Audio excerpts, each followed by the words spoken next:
Welcome to the Work Hard, Play Hard podcast. My name is Rob Murgatroyd, and I am a former doctor turned lifestyle entrepreneur. Each week, I interview some of the best minds on the planet on the science of achievement and the art of fulfillment. Today's episode is a mini-sode that we call Fri-Date with the Wife. In these mini-sodes, my wife Kim and I deconstruct the strategies that we've developed over the last decade to not only grow personally, but to turn our struggles into lessons and create fulfillment in all areas of our lives. Excuses are over. It's time to live. Let's dig into today's topic. All right, before we jump into this episode, I want to invite you to be considered for my Work Hard, Play Hard Mastermind by completing an application at workhardplayhardmastermind.com. So this mastermind is not like any mastermind you may have been to or heard of, I promise you. This mastermind is for 6 to 7 figure entrepreneurs that are working too damn much and aren't taking the time to have amazing experiences around the world with an incredible tribe of people. So every 100 days or so, I drop you into new experiences that are specifically designed to elevate your thinking, to give you new ideas. Look, you get your best ideas not staring at a computer. And actually, this is the way high-level people really collaborate with each other. They do it over a glass of champagne, watching the sunset in the south of France. And we'll be doing things just like that. In fact, we'll be taking a vintage car ride through the French Riviera this summer, and we'll be truffle hunting in Florence in the fall, to name just a few of the experiences so that I can give you a feel for it. So if you are ready to do some fun stuff around the world and really, really want to level up your tribe in one shot, fill out an application at workhardplayhardmastermind.com. We'll jump on a call and we'll see if it's a good fit. All right, let's jump into today's episode. Well, Kimberly, I'm from New Hampshire. Holy crap. Little known fact, Murgatroyd. How are you today? Confused. Confused. You know what? I think you and Jed Bartlett from The West Wing are the only two people who are actually from the great state of New Hampshire. I bet everybody listening right now went, she's from New Hampshire? Yes, ladies and gentlemen, she is from New Hampshire. I'm damn proud of it. And damn proud of it. Wicked proud. Wicked proud. I am wicked proud. And no, we don't sound like Boston people. Yes, you do. You know what we're talking about today? Yes. We are talking, I guess you do, because we just discussed it. We are talking about being married with children. So I'm gonna start on a little bit of a rant, and then Kim's gonna talk Just me. Get it out, honey. Get it out. Burn your bra. Kim's gonna talk me off the ledge.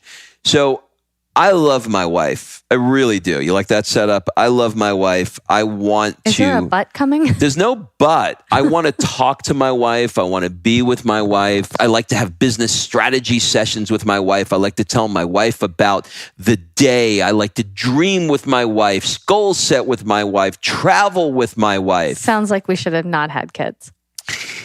And we have this angel of a 4-year-old who is increasingly becoming more of my second wife, actually. And do you know that she holds herself in the same regard, though? So she thinks she's married to you as well. She thinks it's sister wives up in here. This is the lens. I don't want this show to be about our lives, but I don't know how to do it any other way than to share our lives with you. So here is the lens in which I would like you to look through the remainder of this podcast. Many of you listening to this podcast have children, and even if you don't have children, my suspicion is that you may someday have children. And if children are off the table, then shut this off. You have no. This is not going to give you any. This is not going to give you any value. Okay, so now that the single free people, the free single people are gone. I think non-children people can still apply some of the things that we're going to talk about just in their relationship, because I know plenty of people with no kids that need this too. All right, let me tell you what my challenge is. My challenge that I have is... How long do we have? It's actually pretty simple. I wake up in the morning after I feel like P. Diddy, I beat you to it. I walk outside, into the kitchen, and actually, let me back up. I was going to say, it doesn't usually go like that. I don't even get out of the damn bed, okay? Because the kid is sleeping with me. That's a whole other conversation. But right now, we're packed. Her room is packed, so she's sleeping with us. And I don't even know why I'm lying, because she sleeps with us all the time. I need to pause you just for a second. Yeah. First of all, she slept with us since she was born. Yeah. For the most part. Second, now that she's bigger, he has built the Great Wall of China down the middle of the bed with pillows so she can't roll onto his side. Okay, first of all, she doesn't roll. She sleeps horizontally, okay?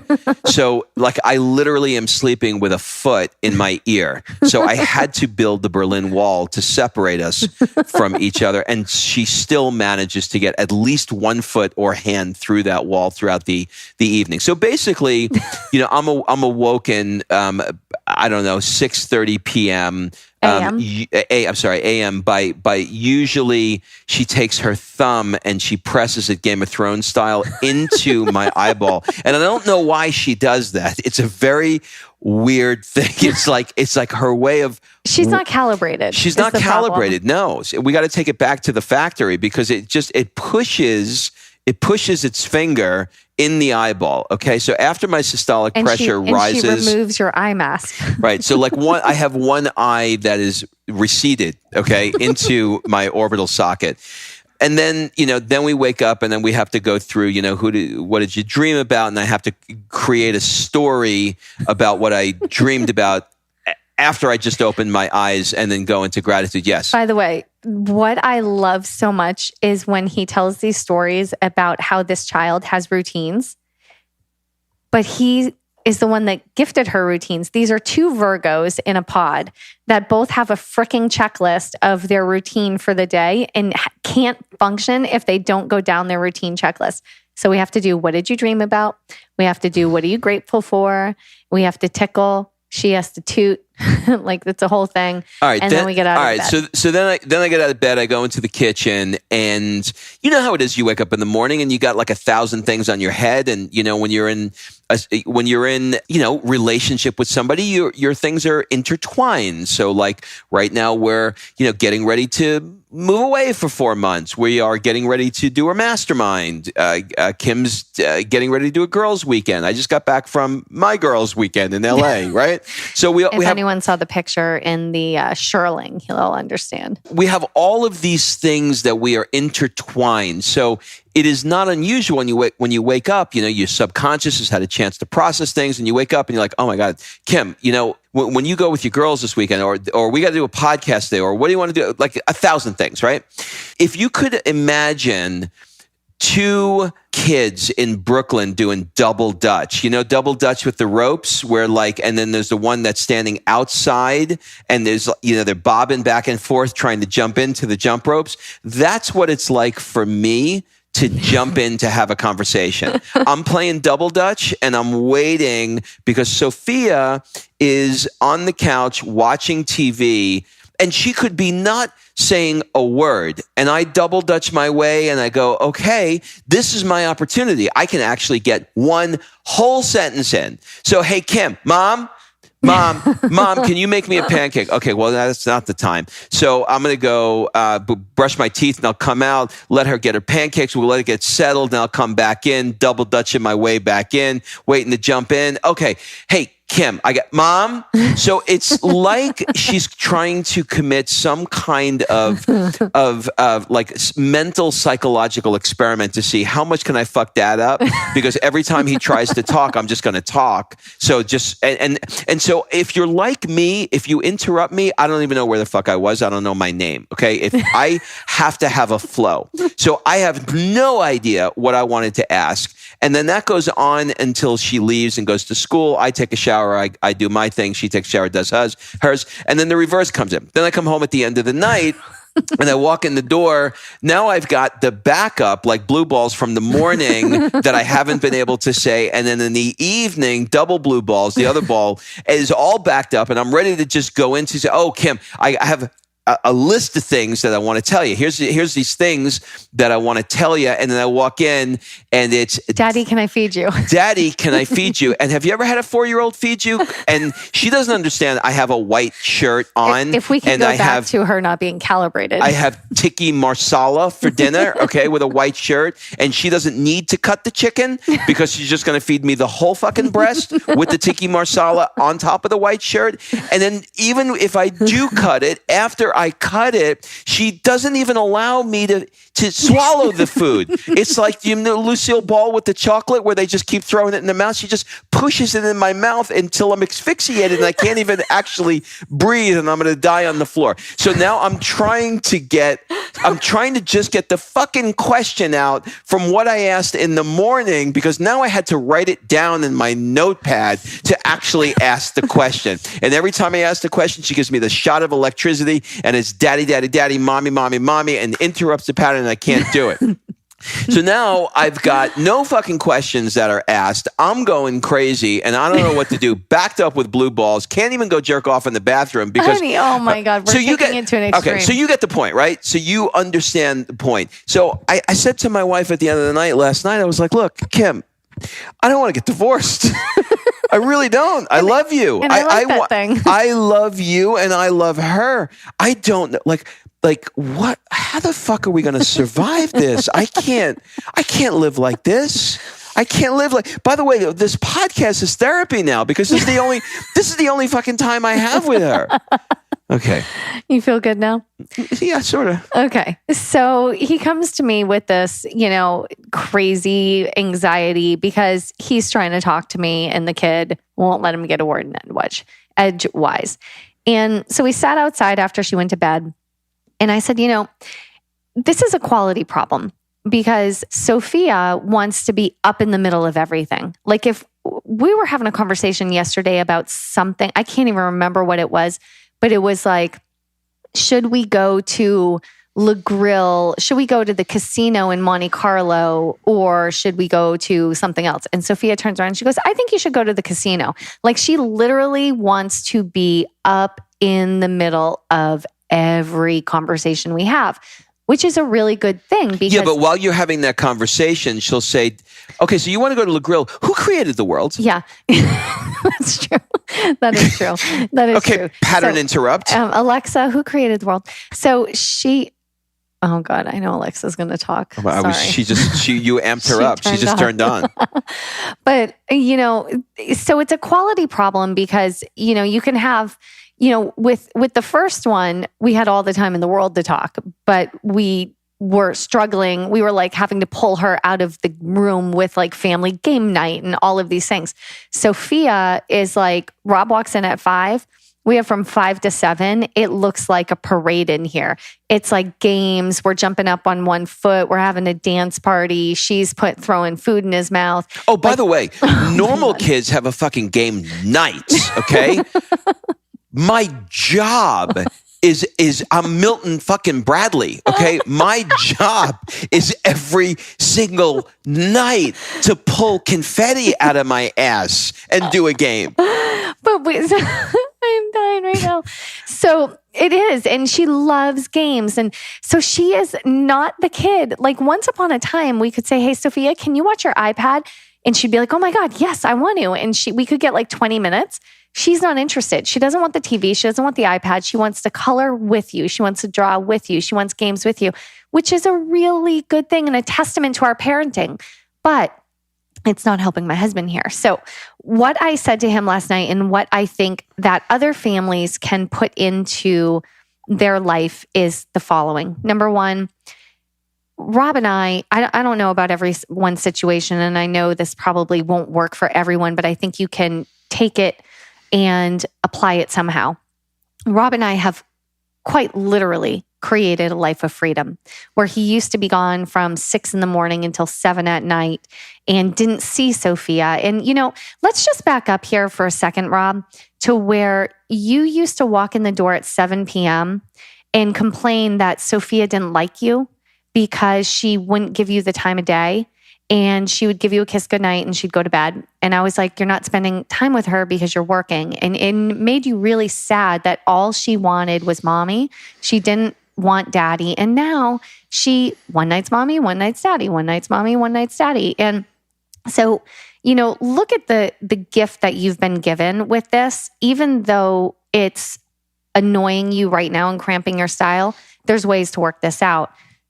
Did you want to say something? I did. What I wanted to say was two things. Yes, I want to acknowledge what you just said, because you brought me back to that time, and I do remember that time. And the flip side of being home with your children is that you've established a relationship with them, and they really want to be with you, and which is the target that you were after in the beginning, right? Exactly. So now be careful what you wish for, because you're going to be playing fucking Go Fish a lot. Okay, so yes, that's the one side of it. What I really wanted to talk about was the other side of this, the practical side of this, for people that may find themselves in this situation. So let me explain what I'm trying to say here. In this particular example that I gave, my morning and my evening, I've now come to realize are not mine any longer. In terms of my relationship with my wife, they're not mine. They're not ours anymore. That's not our time. Oh no, that is, you like to claim me. That is okay. that is family time now. Morning is family time when we wake up, and evening at dinner time is family time. And I need to, and I'm a work in progress, and I'm just kind of I'm talking about what I'm working out. So morning time and evening time is family time, and I any expectation that I have of being able to have a conversation with you during those two pockets is unreasonable. And so I have to just open my notepad, write down some notes, and be able to have those conversations at a later date. Where the struggle is for me is, and this is probably something that is good, that I'm just going to have to kind of, work out. But where the struggle is for me is, as an entrepreneur, you have these flood of ideas that you want to act on instantly. You want instant gratification when it comes to flushing out the idea. And with a child, that's not the way it works. With a child, you have to be, at least in my experience, you have to be much more regimented in your blocking of when things happen. So I know it's going to happen tonight. I'm going to come home at the end of the day because my brain is, I'll have like a 4-hour work block where I'll be, designing, in this case, the Monaco mastermind. And, I'll have a million questions that I'll want to ask you. Tomorrow morning, you're leaving on a girls' trip. I know that my time is now going to be even more limited, where I'm going to be the only parent here for those 3 days, and I'm not going to have you to bounce ideas off of. So when I come home tonight, I'm going to want to do these ideas. Well, I'm not going to be able to. When I come in, she is going to run to me, and she's going to want to play a game. So I know that I'm not going to be able to ask you these questions, and that I'm going to have to switch my brain from entrepreneur mode into daddy and game mode. And the switching of those things for me isn't easy, because I am the kind of person that when I have an open loop, closing that loop is a real challenge for me until it's closed. So I have to learn how, when you're raising a kid like this, where both parents are home and the kid is very, very close to you, I have to learn how to be able to switch on the work and switch it off when I come in for her. And then when she goes to bed, to be able to switch it back on. And those switchings for me have been difficult. Yeah, it basically would make you female, because that's what we do all day. So last night when we sat out on the balcony and you brought this, situation up, and, keep in mind too, we're looking at 4 months in Europe together with Sophia without school and without distractions and without all of these other things. And we still have to work, build businesses and, function. So, I know the anxiety that you're having. So what I said to him yesterday, and where I started, be earlier in this conversation, is we created a life of freedom. And so we have a lot of freedom, and we make time for what we make time for. And so, yes, Rob and I have tons of freedom right now. We damn sure do. And so can we finish this podcast and make the conscious decision to go for a walk around our block together and download and do our morning questions and connect and let him get his needs met in whatever way that seems to be? Yeah, we sure can, but we have to make that a priority. And can we, can he come home at 5:00 and say, I am coming in not with the expectation of being able to talk to my wife over dinner. I'm coming in with the expectation that this is 2 hours of family time. And it's dinner and games and bed and coloring and all of that and bath time. And then at 7, I'll go put her down. He'll go do his meditation, his evening meditation. And then after that, we have until 10 p.m. when we go to bed that we can connect and talk and download. So, being intentional and prioritizing. Here's what I would say if you were my friend, my husband. I would say if connecting with your wife and having these times to download is that important to you, then find the times when the kid is at school, find the times when the kid isn't here, find the time after she goes to bed, and make that the priority over any other things. And that's something I think anybody can implement into their life, whether they have kids or not. The challenge I have with that is there is no other answer to this question, but what you just suggested. You're right. The challenge I have is, I guess, because she's getting a little bit older now, and I've got a 21-year-old. We have a 21-year-old daughter, and it's been a while since I've had a 4-year-old. And I think that where the struggle is for me is the trigger that I get when I'm around you and her to want to talk to you about things. And I have to it's like, I know I want to go, like something will pop in my head. I'll be like, oh my God, Kim, we were talking about, Le Grill today and blah, blah, blah, blah, blah, blah. This came in and I want to forget. I know that I cannot get that sentence out in that moment because it will drag on for 30 minutes before I'm able to actually get it out. So I have to train myself that when I want to, it's really weird. It's like being with somebody that you love and that are hanging out with, and there's like, you got electrodes that are tied to you that go, don't ask the question. Don't say a word. Do you know you can't talk? Zapped. You know you can't talk. Well, do not talk. But there's another side to this. So we've got 4 months with Sophia to train the dragon, right? So we also need to do a better job of training her that there are going to be times where you and I are going to need to have a conversation, and that she's going to have to respect that. And I'm laughing because we trained her, say excuse me. And so we got the excuse me. And then we had to train her say excuse me and then wait which she for hasn't us to finish. Out yet. Well, she does sort of. She'll say excuse me, and we'll look at her and say, okay, hold on one second. And she'll go, I waited. Yeah.